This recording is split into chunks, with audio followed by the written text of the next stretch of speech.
Okay, maybe we should just go ahead and start with the introductions now, and I'm sure more people will kind of join us and drift in the next few minutes. So first of all, thank you to everyone who's turned up to another Bristol Transformed event. Bristol Transformed started off last year in April 2018. No, that's not right. April 2019, when we had our first festival, which took place over a weekend in April, and we had lots of different guest speakers. It was inspired by the World Transform Festival, which takes place alongside the Labour Party conference, and we had a lot of interesting kind of panel discussions and workshops, and a lot of interesting guest speakers. And then since after that point, we started putting on a regular series of kind of smaller events as well. So it wasn't just the big event that happened annually. So we've put on lots of different book launches. So for example, last year we did book launches for like Aaron Bastani for Fully Automated Luxury Communism, and Grace Blakely for her book on financialization. And last week we did a book launch for Wendy Liu for her book on Silicon Valley. And now we're very pleased to be doing a book launch for Ashok Kumar for his new book on Monopsony, Capitalism. So I'll just introduce Ashok. He is a lecturer in international political economy at Birkbeck, and he's part of the editorial collective of Historical Materialism. I think I saw Ashok at the World Transformed in Liverpool speaking on a panel like a couple years ago or something like that. So I think that's the first time I became aware of you. So thanks for everyone coming. Just in case anyone hasn't heard already, this meeting is being recorded and it is going out on Facebook Live. So if you would rather not have your face displayed, then you can leave your camera off. But we would encourage you to leave it on because it's nice to be able to see people's faces. So first of all, we'll have Ashok speaking about his book, and then for a few minutes, and then once he's discussed it, we'll be taking questions from the audience. So if you have any questions that you'd like to ask, then please type them into the chat.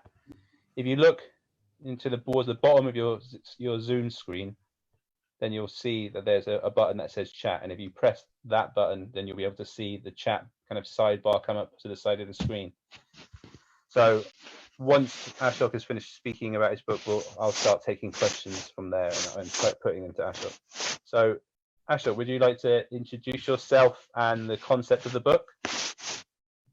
Thanks, Aaron. Yeah, I'm Ashok. That was the introduction to me. I don't have anything to add to that. I want to thank Kulsum as well for organizing this in Bristol Transformed. So I have a few assorted random props that I picked up from my house, like this potato and this thing, to explain and demystify some of the ideas in the book. So I guess, firstly, I will kind of go through the structure of the Sweatshop, what it is, what's its component parts, and then what the theory of the book is. Specifically, there's two parts to it. One around supply chains, kind of a theory or a logic of supply chains. And the other one is around how that's reflected in the bargaining power, the structural bargaining power of workers. I talk too fast, so I will slow myself down. And then finally, kind of 4 empirical case studies, 3 of them from the past 20 years, and then, or 2 of them from the past few years, and then 1 from about 100 years ago. So firstly, the question really is kind of that the first part addresses is what is the Sweatshop, and there's a bug, and why is it durable? So firstly, I think that Sweatshop is kind of an affective definition. There's lots of different definitions and nothing very specific. And I think it's a kind of, for me and in the book, it's basically a workplace with very little bargaining power, but specifically in which the relationship between labor and machinery as kind of in terms of investment, there's much more labor than investment in capital. So it's labor intensive, and it's basically, you kind of know it when you see it. So that's the fundamental question. It's that it's large scale manufacturing that's labor intensive. And to the question of what is monopsony, monopsony is a kind of is a economic relation that is that has very few buyers, or a single buyer if it's monopsony. But here the definition is more about a degree of monopsony power, and many suppliers. So it operates kind of like a bottleneck. So here's my first prop. So if in the value chain, the supply chain, these hazelnuts are suppliers, and the supply chain is like this, and this kind of old potato is the buyer, like brands like Nike, etc. Then what it does is you have one supplier, a few big suppliers, buyers, and many different suppliers competing for the business of this one buyer. So it gives the buyer a lot of influence, a lot of power in the supply chain. And so people are like, isn't that similar to monopoly? Well, no, monopoly is a kind of horizontal relationship in the supply chain, and monopsony is a vertical relationship. And for that, I have my second prop, which are these 3 shoes. So if you have these 3 shoes, and these 3 shoes are owned by 3 different companies, then that's a horizontal relationship. And if this company starts doing badly, and this company gobbles up that, and it sort of congeals and coagulates into one big shoe, then in this relationship, it has a higher degree of monopoly power to this shoe. Whereas in the relationship to monopsony, and we still use the shoe example, the shoe owner, so in this case, Adidas, their relationship to the producer of this, say, shoestring, that is, if there's many different producers of shoestrings, then it has a high degree of monopsony power, right? So monopoly is horizontal and monopsony is vertical.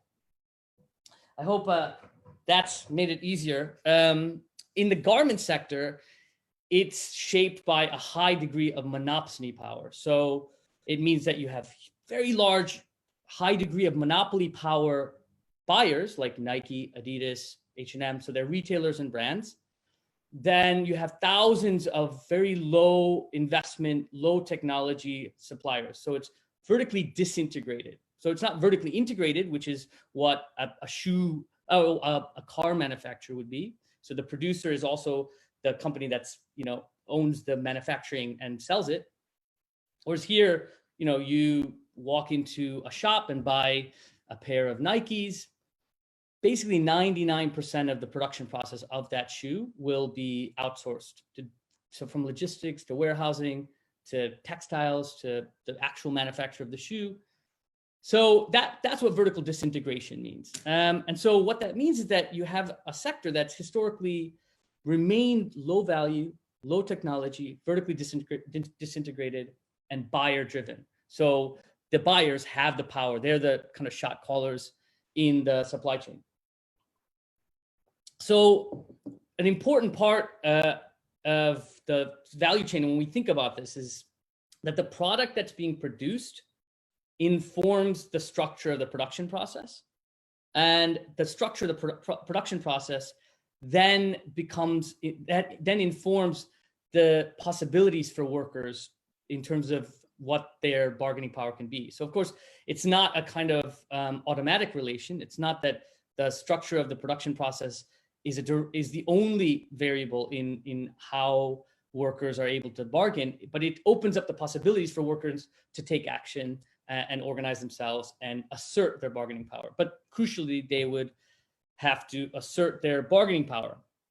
So an important way of looking at this is if you're in the garment sector, if you're a capitalist or an emergent capitalist in China, I mean, not China so much now, but let's say India or Cambodia or in Indonesia or Vietnam, if you want to open up an export-oriented production facility, In order to open up a aeronautics plant, so an airplane facility, it'd take you $1 billion or more.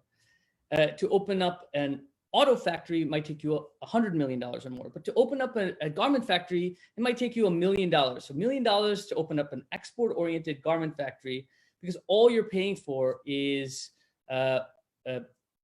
in terms of capital investment, is sewing machines and some kind of facility, basically. And so what that means is that that there's the possibility of tens of thousands of these sort of emergent capitalists to create factories, and they're then competing against each other intensely. And that relates to the bargaining power of workers. So what the garment sector and these labor-intensive sectors did was, and I think the garment sector is an important indicator, but this is kind of the theories of the book are more universal than that. But what the garment sector did effectively through this kind of relationship was they effectively asserted a spatial fix, what David Harvey calls a spatial fix, which is you find a spatial solution to a crisis of profitability. So you're losing, your profits are falling, so you find a spatial solution. And there's other ways you can do that. You can invest in technology, or you can find new products, or reorganize yourself, the organizational fix. But the garment sector was basically the profit motive and the profit maximization of the garment sector was built off of a spatial relationship. So if you what that ended up doing was, if you have for example, if you look at Nike 20 years ago or 15 years ago had tens of thousands of potential factories to sort of pit against each other. And that was a very high degree of monopsony power. And that's why you see the endemic nature. And even 7 years ago, the book starts off at, of course, Rana Plaza 7 years ago, when the largest industrial accident in history, where over 1,000 mostly women were crushed to death in Bangladesh.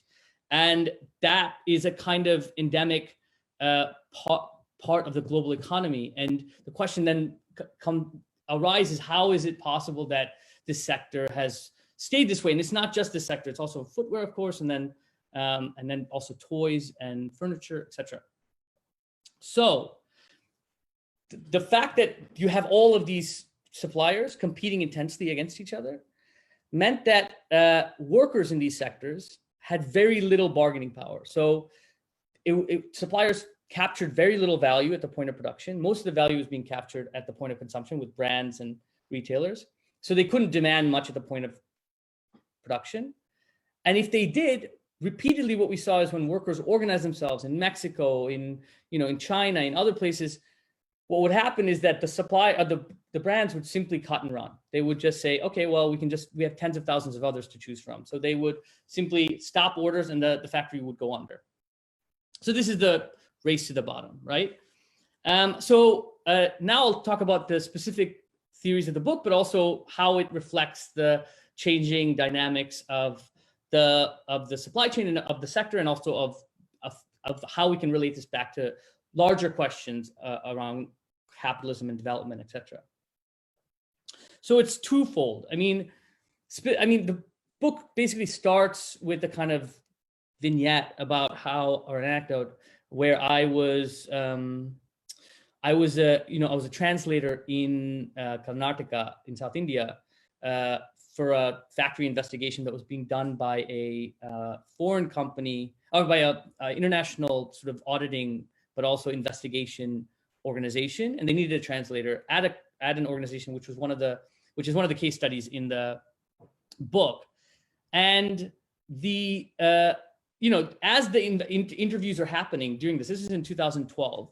As the interviews are happening, what I noticed was that the buyer, so it was Philip Van Housen, the largest clothing manufacturer in the world. So they own Calvin Klein, Tommy Hilfiger. They, in this sort of interpersonal relationship, they didn't actually assert themselves. It seemed like Arvind, who was the supplier, had quite a bit of power in that relationship. So I was like, okay, maybe this is just some kind of interpersonal thing. Maybe it seemed odd because it conflicted with the idea that actually the buyers have this quite a bit of power in the supply chain, and the suppliers are desperately holding on to the business because they're competing with all these other suppliers. So, on the way back to Bangalore, this is in a small town called Ramnagara. It's South India. I was asking the investigator, didn't that seem odd to you? And he said, actually, over the past, decade, we've seen this relationship really kind of change quite dramatically. And that's when I kind of realized that maybe there is some kind of changing relationship. And when we investigate further, which is that I looked at the most valorizable parts of a sector that is already quite underdeveloped. So sectors that are most able to technologically advance, parts of the sector that are most technologically advanced, you see this change. And I'll go through that in a moment after identifying the specific 2 parts of the theory that emerged out of this and that are sort of outlined in the book. The first part is a theory of monopsony power, which is the basis of the book.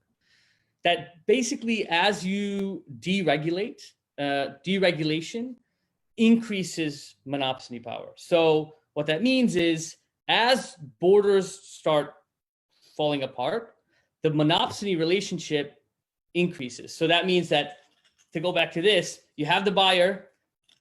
At one point you might have a handful of suppliers, hazelnuts, in different places. As borders fall through, you have more and more. So they're competing with each other for this business, right?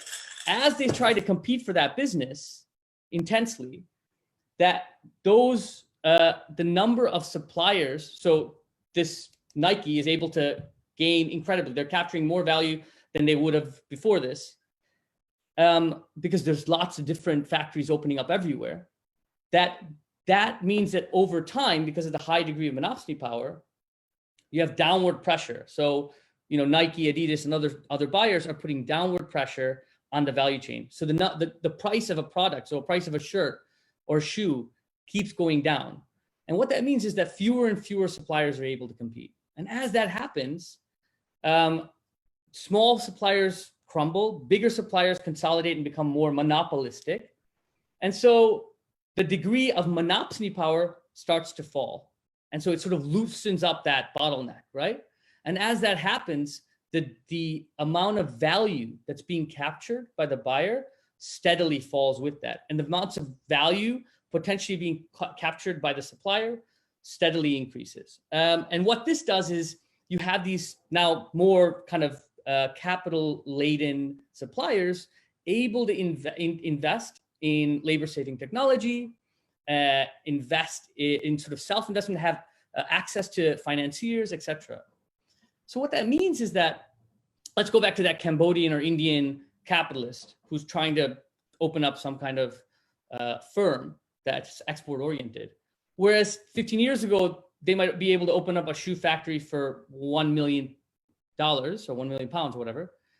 Now, because you have these consolidated firms that are investing in labor-saving technology, it might take them 1.5 or 2 million. So what that does is it decreases the possibility of increasing the monopsony power because there's fewer and fewer potential capitalists entering the market. So, to try to demystify this for a second, even more, let's look at it in terms of labor, like sort of the labor market. Let's imagine I'm a large employer, right? Or I'm an employer. I'm the only employer. There's a universe. I don't know how many people are on this call, but let's say there's 30, 40 people on this call. If I'm an employer and that all of the people on this call are unemployed, and there's a universe in which I'm the only employer, so I'm a monopolistic employer, and I only have one job to hire someone, then what that becomes is a monopsonistic relationship. I've got one person to hire. There's lots of people who want that job. So what I'm able to do is it gives me incredible power to push down those wages. And so over time, fewer and fewer people, someone will be willing to do that job for peanuts. But over time, fewer and fewer people are in that universe because, people can't survive.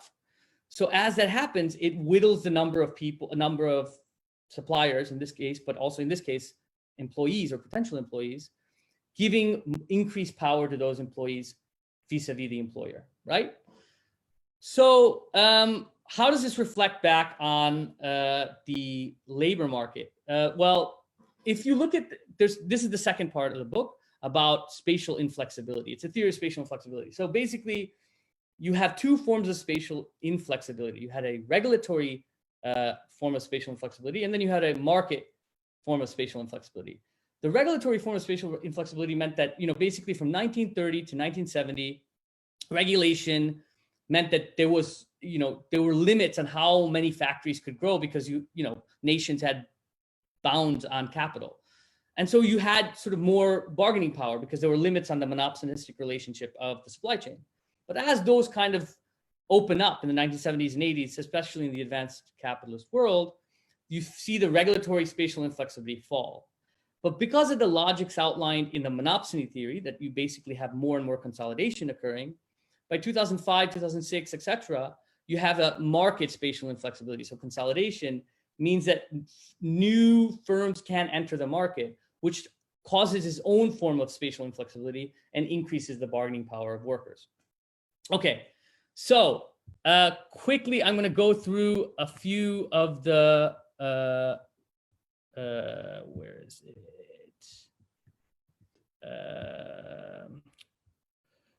There we go. Okay, so, oh wait, actually, let me start here. So quickly, firstly, before I go into the UUN case, the first case that's not here is the case of the ILGWU. The ILGWU was the International Lady Garments Workers Union 100 years ago, which was able to push for greater bargaining by because of this regulatory spatial inflexibility, because they were a union primarily in New York, but also in the Northeast in the US, that was able to push a kind of three-part agreement between workers, their direct employers, so the factory owners, and the management. But that relationship basically starts to crumble as you sort of see the end of the regulatory spatial inflexibility, that regime of regulatory spatial inflexibility. So the first kind of contemporary case that I look at is the strike at UUN. UUN is the largest shoe manufacturer in the world. Sort of 1 in 6 shoes of casual shoes and sports shoes are made by them, and they're the exclusive producer for Nike and Adidas. And there were 50,000 workers that went on strike in 2014 in the Pearl River Delta region of China, and they were, I go into it quite a bit in the book, and I'm realizing that I should probably end quite soon. But basically, what that case indicated to us is that Nike and Adidas and these major suppliers didn't cut and run from those suppliers, and workers were able to basically win about 26 million pounds in concessions, and then the firm itself was able to withstand 31 million pounds of lost profit due to the strike. But again, the major brands never cut and run because there was no alternative to UUN because of the capacity and the economies of scale. So UUN needed Nike almost as much as Nike needs UUN, and there's no alternatives to that. And that's something radically different from what we see 15, 20 years ago when there were tens of thousands of potential shoe manufacturers.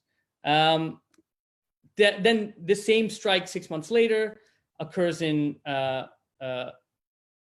Chi Minh, same kind of supplier, UUN supplier, Po Yuan being the parent company.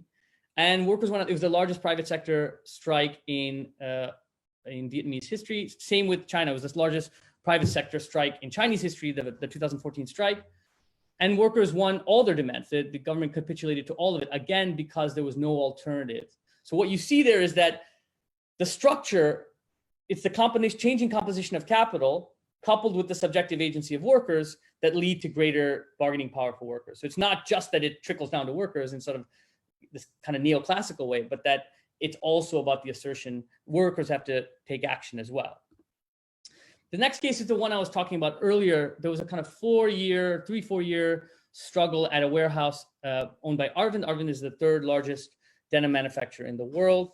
And what you saw here is that actually workers were able to, there was a union, it was a struggle for union recognition. And what the firm was able to do was they reorganized it. They brought in lots of sort of replacement workers that were interstate, that couldn't speak the language, that were very expensive, house them.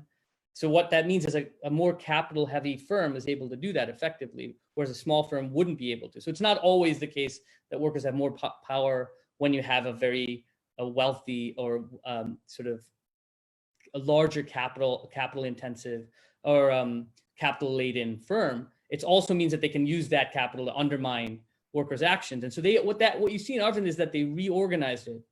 So the warehouse moved from being a core function, so that's a pressing warehouse, to a returns warehouse, so that's a peripheral function. So none of the workers' actions really hurt the core functions of the factory or of the firm. So fundamentally, the fact that it was so large allowed for the warehouse or the firm Arvind to survive and undermine the ability for workers to organize. And lastly, one of the last case is the one of Fruit of the Loom. Fruit of the Loom is, one of the big three undergarments producers in the world.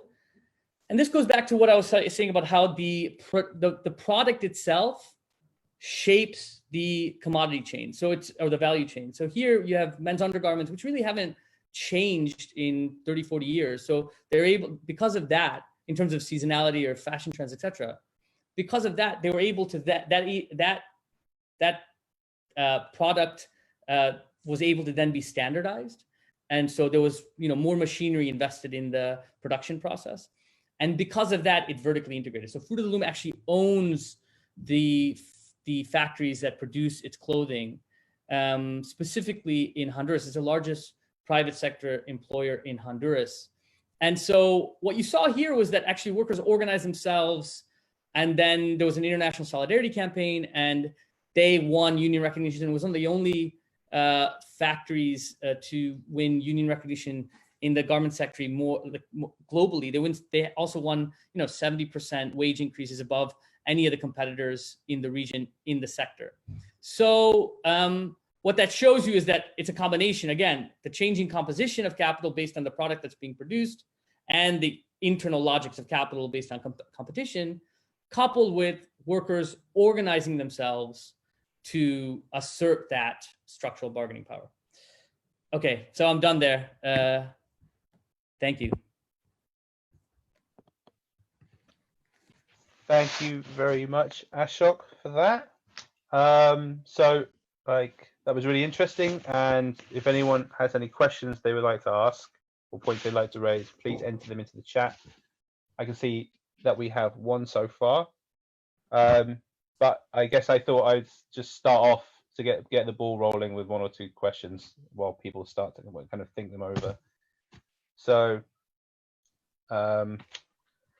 one question I have is, as far as I understand it, China, which was once the kind of manufacturing center of the world, there's been a gradual shift in the last few years as manufacturing has been moving from China, where workers have started to expect better pay and conditions, and they've invested more heavily in capital infrastructure, to countries like Vietnam and Cambodia, where workers are more easily exploited and there's less regulation. So what's the end game here? Like, what happens to capitalism once you run out of less regulated labor markets? What do you think will take place at that point? Wow, heavy questions. Questions heavy. Well, I think, one of the things that I think it's important to identify is that China plays such a central role in industrial capitalism and absorbing sort of asset pressures, also in terms of inflation in the late 70s, early 80s in the US. It played such an important role in sort of ensuring the ongoing stability of global capitalism that I think that now, yes, you're right. If you look at specifically in the Pearl River Delta region of Southeast China, you have basically from 2007 to the present, you see per annum wage increases of about 13.5, 14% in real terms.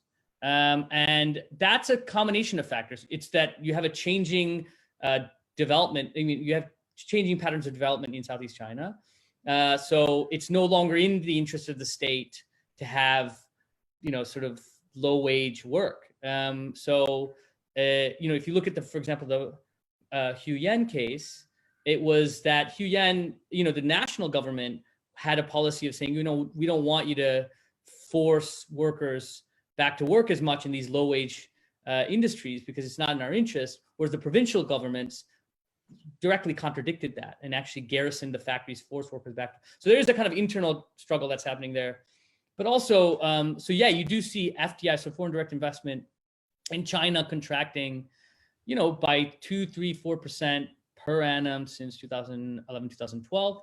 So you see that, and it's more in the per-dollar region. They are moving more into mainland China, and also moving into Vietnam and Indonesia and a bit in India. And I think that so what happens there is very few alternatives to China. Look, these sectors like the garment and footwear sectors are what you call starter sectors. So they're the first to come and the first to go in the globalization process, in the developmental process. So what that means is you can kind of see where capitalism is going, because if you're a capitalist firm, it's not necessarily in your interest, to go to, unless you're hugely monopolistic, to go to a new country and build up all the infrastructure. So you have this initial infrastructure. You need a compliant state. You need built up to maximize and optimize the conditions to accumulate more capital. So, but there's no real alternative in terms of raw materials, labor, compliant state, etc., authoritarian labor regime like China. So what you see in footwear, and Adidas and Nike have canceled that more recently, but they suggested only a couple of years ago that they were going to build quite automated factories that weren't vertically integrated, but had a much closer relationship to the buyer in France, Germany, and England. A number of factories, and I believe that a lot of them have been actually canceled or put on the back burner. But what's the alternative? Because it's not in the interest of capital. It's in the short term and medium term interest of buyers to contract with big monopolistic firms, because they're more efficient and they had built more capacity, have more economies of scale. But in the long term, it's not, because it increases your liabilities. And the entire point was that you can pit them against each other and bring down the source price. So I don't know. I don't really know it's possible that of course, I think that it does. We know that one form of sweatshop labor, which is labor intensive, and it is the case that if you have a more capital intensive workplace, and of course this is contested, but certainly from what I've seen, a more capital intensive firm, it has nothing to do with skill, of course. I imagine constructing a piece of clothing from start to finish it requires much more skill than working in a highly automated aeronautics plant, maybe pressing a button or doing quite repetitive work. The reason why those workers get paid much more is because, one, there's a very low degree or no degree of monopsony power. So there's no alternative. So they can take lots of strike action or take lots of action or slow down and actually assert bargaining power. But the second point is also that and it's a connected point, there's such high barriers to entry that they can't replace those workplaces. So the capital to labor ratio at a workplace also reflects very heavily on the bargaining power of those workers to assert their power. Okay, cool. We've got, just so everyone's aware, we've got until 7:30 with this meeting, because the Zoom account is going to need to be used for a meeting shortly afterwards. So if you've got your questions, stick them in. I'm going to ask one more before we start taking questions from the chat. So I was just going to say that I think sweatshops have a sort of iconic place in the history of kind of capitalism and labor relations. You kind of referred to like the garment manufacturing in New York in the early 20th century, which was kind of iconic as a kind of location of labor struggle. Milton Friedman, the famous American economist, who is one of the people that kind of changed the kind of what was seen as kind of conventional economics from Keynesianism to neoliberalism. His parents owned one of those sweatshops in like the Lower East Side of Manhattan, and he sort of grew up absorbing that ideology, and I think that kind of comes out in his later work. And Matthew Iglesias, the American political commentator. He wrote an essay saying, like, I think after a terrible disaster when a lot of people died in, I think, Bangladesh, saying there are different kind of rules and regulations and health and safety rules in different countries, and that's okay. And wrote an article explaining that it's fine that in countries like Bangladesh they have lower levels of health and safety regulation because it's good for capitalism, it's good for the development of those countries. So I guess my question is, like, you've touched upon the fact that there are labor struggles, there's class struggle taking place in these countries. I wondered if there was international solidarity taking place. I wondered if, for example, the trade union movement in like countries like the UK and the USA were building links and supporting this struggle that was taking place in these countries. Is that something you've witnessed? Well, okay, so I think that it's important to learn from history. So you talked about the Lower East Side, and I sort of skimmed over the ILGW. This is the International Lady Garments Workers Union. That was, they were, they built on the same structure as the domestic way. And we can learn lessons from those. And so I'm going to go back to my props. So what they did was, let's say that this is a buyer again, and these are the many suppliers, and this is the supply chain. And let's say this plant, this life-giving plant right here, is the working class. So the ILGWU, it was the same three-part structure. So you had the buyers who had all the power, you had the suppliers, but it was domestic, right? Suppliers here who, were just basically desperate for the purchases by the buyers. Then you had the working class, this plant right here. So what they did was they organized themselves at the point of production. So they were able to, gain power there, but they still needed to organize at the point of consumption. So they organized at the point of production, then they organized at the point of consumption. And they could do that. They could force the consumers, not consumers, but at retailers and brands, because they had access to those places.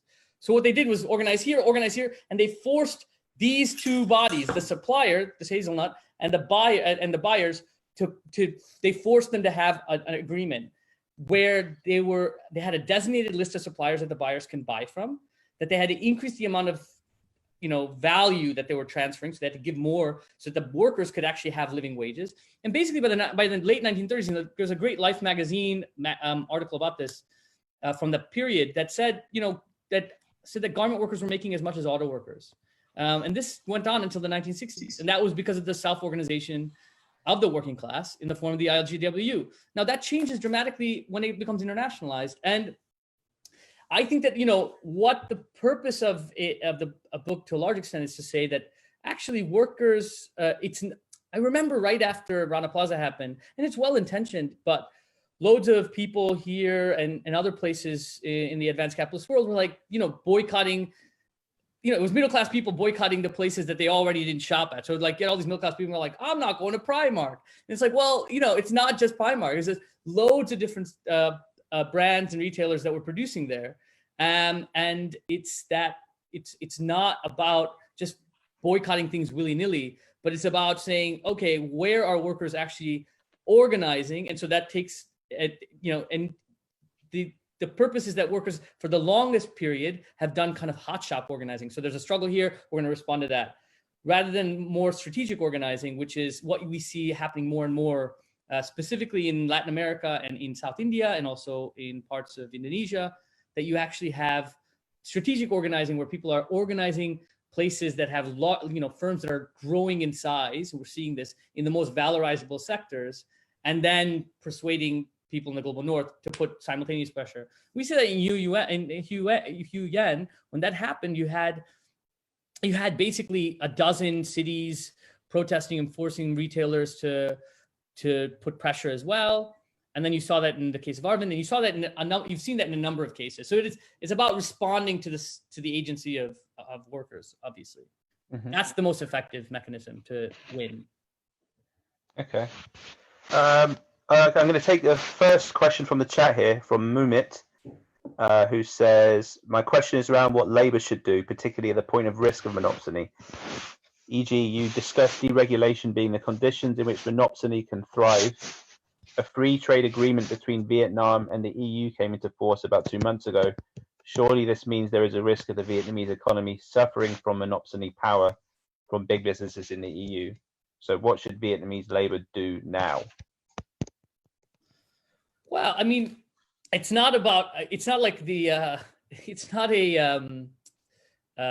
prescription isn't deregulation. It's identifying the fact that, what you had in these sectors, and these sectors again are just a kind of almost a foil to discuss these dynamics that are universal. This logic is a universal logic. You take any contractor and and buyer relationship, you will find this if large enough. So what you see in the garment sector is that deregulation, basically in the 1970s, they included a thing called the multi-fiber agreement in 1974, which was negotiated by global North unions that forced developed countries to buy, buyers to buy from many different countries. So it was almost a form of loose regulation. So what you saw is that, you saw that production was happening in the far-flung corners of the globe for 30 years until 2005. And that's when the MFA, or the multi-fiber agreement, is phased out. And once that happens, it moves from these far-flung corners all over the world to a handful of labor-rich countries. So yes, Vietnam, China, India, Bangladesh, labor-rich countries, Turkey. And once that happens, what you see is that, so you see that increased monopsony power. So because they can choose from any place, they start choosing from fewer and fewer places, but those few places have increased numbers of factories. So you have increased monopsony power. And as that increased monopsony power, basically 2006 to 2008 were sort of bumper year for profits for these garment factories and footwear factories and other others affected by the MFA. And then once that occurs, footwear wasn't affected, but textiles and garments. And once that happens, you see the consolidation occurring. So it's not to suggest that we need to deregulate everything. It's to say that deregulation, it ends up leading to consolidation, which ends up changing the bargaining power of workers. So workers should organize everywhere always. But the point is that, if you're thinking about strategic organizing, deregulation does lead to consolidation, and consolidation can, especially in vertically disintegrated supply chains, can actually increase the bargaining power of workers. It can also decrease it, as we saw in the case of Arvind. But it can, if you organize strategically, you can actually target those vulnerabilities. Okay, great. I've got a question that was actually sent privately, which is, does the appreciation of currency in the newly industrial economies push labor-intensive production out? And just, I think maybe take two at a time, if that's okay with you, just because to ensure everyone gets a chance to ask the question. There's another question here in the chat, which is, as China transitions to a service-based economy, will Chinese firms become the new monopsonists, outsourcing labor-intensive processes to developing countries lower down the value chain? So the first point around currency, it's certainly the case that currency devaluation is used as a mechanism to increase FDI. So what you saw in 2016 in China was that you saw the artificial currency. You saw devaluation occurring as state policy because they had sinking because of the rising costs of production. You had lower FDI. Similarly, you see in Britain, for example, people will say, "Oh, look, manufacturing is increasing." And this is like an unrelated economics question, but like manufacturing is increasing, but actually manufacturing increasing can also maybe be a barometer of the weakness of an economy, because what you see is that actually the pound is plummeting, and it makes it easier for people to purchase products that are made there, from other countries. Second point about, that's what you're seeing, lots of underdeveloped countries in Africa. You see, for obvious historical reasons, but China is investing and also indebting a number of those countries to build up that infrastructure. And one of the reasons is particularly for that reason, is to be a source for where products can then be outsourced, so the production of those products can be outsourced. So it's certainly the case that you can have large-scale suppliers, and you're seeing that become monopsonistic themselves. But you are seeing that in some places, but but yeah, that's one of the phenomena. To answer Darren's question earlier, it's like where does capital go from here? I mean, as you see, like, Apple is a perfect example of this. The liabilities increase exponentially as they put more and more into a single producer, Foxconn, and no other producer can actually compete with that. So, I mean, these are. I mean, capital is a wily one, so it might, it figures out ways to get around this, but it still goes to the central point that actually the conditions at in those factories aren't classically what we think of as sweatshops, because you have increased relationship between capital and labor in terms of investment in machinery, etc. Okay, great. I can't see any more questions in the chat, so I guess I'll ask a question, which is, like, I recall in like the 90s and noughties, there was a lot of people in the West who were thinking quite a lot about conditions in manufacturing supply chains in like the global South, particularly like around the publication of like No Logo by Naomi Klein. Like, you referred to the fact that a lot of people would like boycott certain companies if they thought they were buying from companies that were unethical or were treating their staff badly. But I don't really, as far as I'm aware, like, these conditions are still extant throughout the supply chain. So these consumer boycotts and these kind of, I suppose, liberal protests haven't really had the intended effects that they were going to have. So how do we? What do you think is the best way, or how can we get people in consumer markets in the West to stop thinking about these things in terms of like consumer boycotts and start thinking about these things in terms of labor solidarity, I suppose? Is there any way that you can think? I mean, I think that it's not that the boycott isn't an effective tool, but it has to be a secondary boycott. I mean, like, obviously, the history of labor struggles are full of boycotts. I mean, like the Great Boycott with the United Farm Workers was highly effective in the U.S. The ILGW's use of boycotts.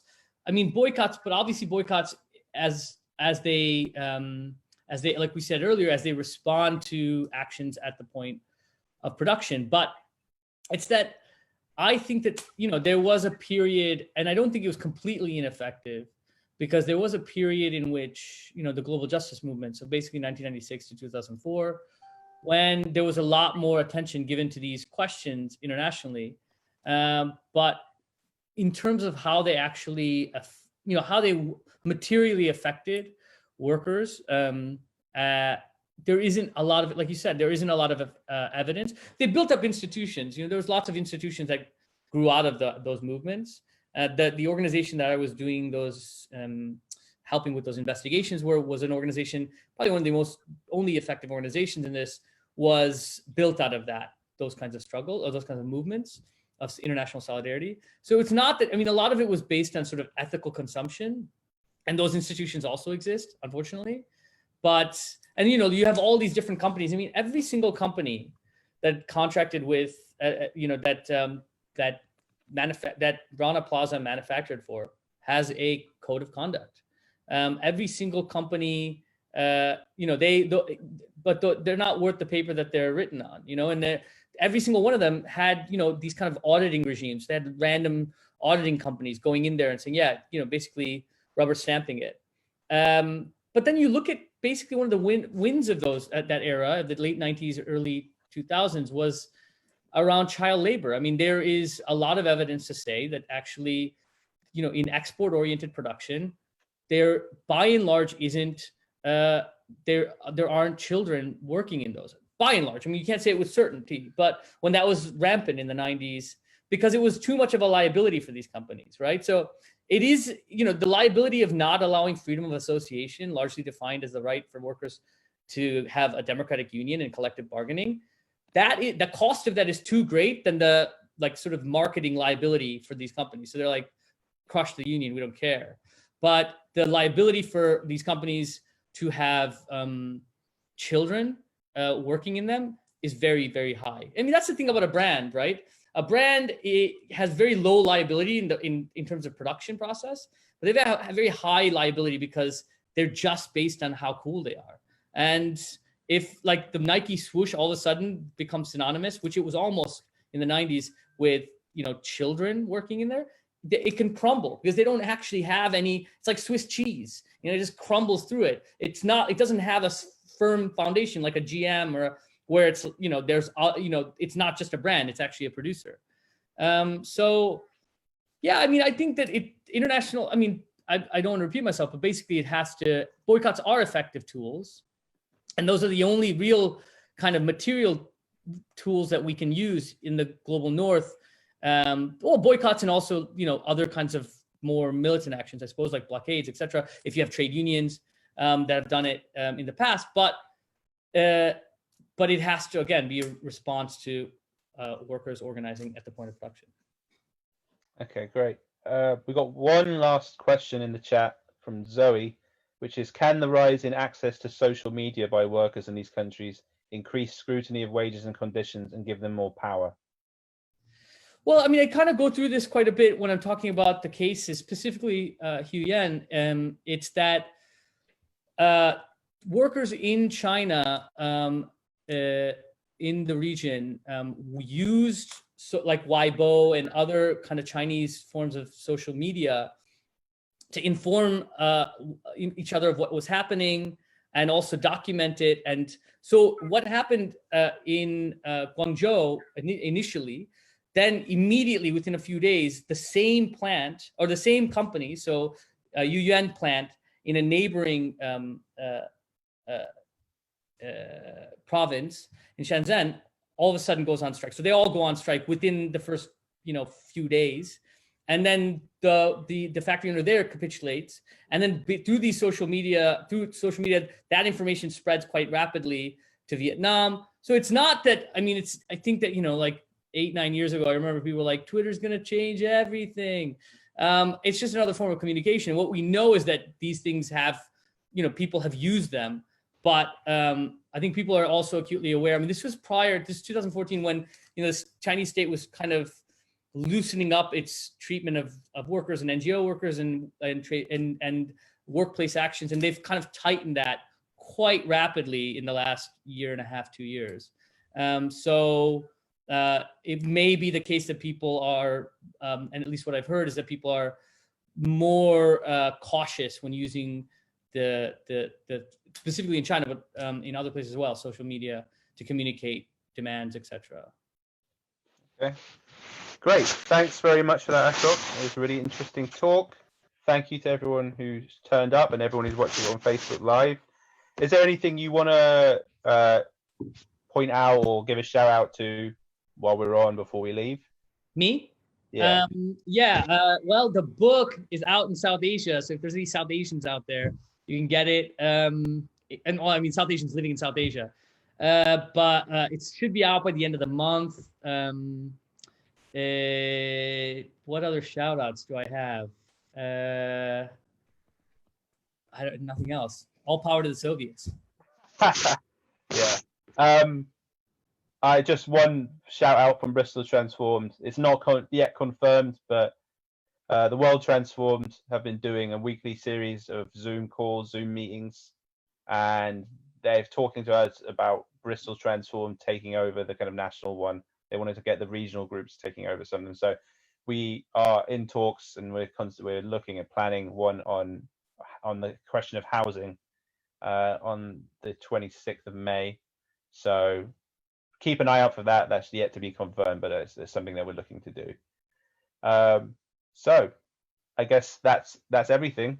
Thanks very much for coming. There's a link to purchasing the book in the chat, and there's also a link to an interview that Ashok did for Jacobin magazine recently, if anyone wants to look into it a little bit more deeply. But other than that, thank you very much everyone for coming today, and we'll see you again at another Bristol Transformed event. Thanks.